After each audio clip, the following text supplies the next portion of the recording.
ఇక్కడ నాకు ఒకటి అర్థం కాదు, ఈ కిషన్ రెడ్డికి రేవంత్ రెడ్డి మధ్య ఇంత బలమైన ఫెవికాల్ బంధానికి ఏందో నాకైతే అర్థం కాదు. బడే ఫెవికాల్ బంధం, ఇద్దరికి లవ్, ఒకరంటే ఒకరికి ప్రేమ. ఏం లవ్, ఆ లవ్ ఏందో, అంత ప్రేమ ఏందో, ఇద్దరు కలిసి రాష్ట్ర ప్రయోజనాలు దెబ్బతీస్తుంది. నా బాధ ఏంటంటే మీ లవ్ ఎంత ఉండే నాదేం పోయింది, కానీ రాష్ట్రం not at the cost of Telangana state కదా.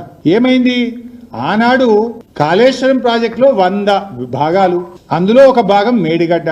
ఆ మేడిగడ్డలో ఉన్న 85 పియర్స్, 85 పియర్స్ లో ఒక్క పియర్ గొంగితే కిషన్ రెడ్డి ఎన్డీఎస్ఏ ఉత్తరం రాసిండు. అరే మీరు జల్ది రాండి మొత్తం కూలిపోయింది, జర చూడుండ్రి అన్నాడు. 100 భాగాల్లో మేడిగడ్డ ఒక భాగం, మేడిగడ్డలో ఉన్న 85 పిల్లలలో ఒక పిల్లర్ గొంగితే కిషన్ రెడ్డి ఢిల్లీకి ఎన్డీఎస్ఏకి ఉత్తరం రాసి 2 రోజులు పిలిపించిండు. మరి మొత్తం ఎస్ఎల్బీసీ కుప్పకూలింది కదా. మొత్తం ప్రాజెక్టు భవిష్యత్తే 5,000 కోట్లు ఖర్చు పెట్టిన ఎస్ఎల్బీసీ భవిష్యత్తే ప్రశ్నార్థకమైంది. ఆ టీ బీమ్ బయటకెళ్ళది, ముంగడికి పోదు, 6 చచ్చిపోయినరు, బతుకులు ఆగమైనాయి, శవాలు కూడా బయటకు రాలేదు. మరి దీని మీదే కిషన్ రెడ్డి గారు ఎన్డీఎస్ఏకి ఎందుకో ఉత్తరం రాయడు, ఎన్డీఎస్ఏ ఎందుకో రాదు. ఒక పిల్లర్ గుంగితే 300 వచ్చిండ్రు, కిషన్ రెడ్డి ఉత్తరం రాస్తాడు, 300 వస్తుంది బీజేపీ వాళ్ళు.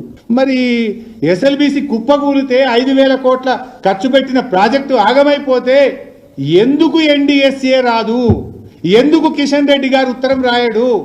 ఈ బీజేపీకి రేవంత్ రెడ్డికి ఉన్న ఈ ఫెవికాల్ బంధమేంది, ఈ కిషన్ రెడ్డి ఈ రేవంత్ రెడ్డి మధ్యలో ఉన్న ఈ లవ్ ఏంది? ఇది బయటకి సమాధానం చెప్పాలి కదా.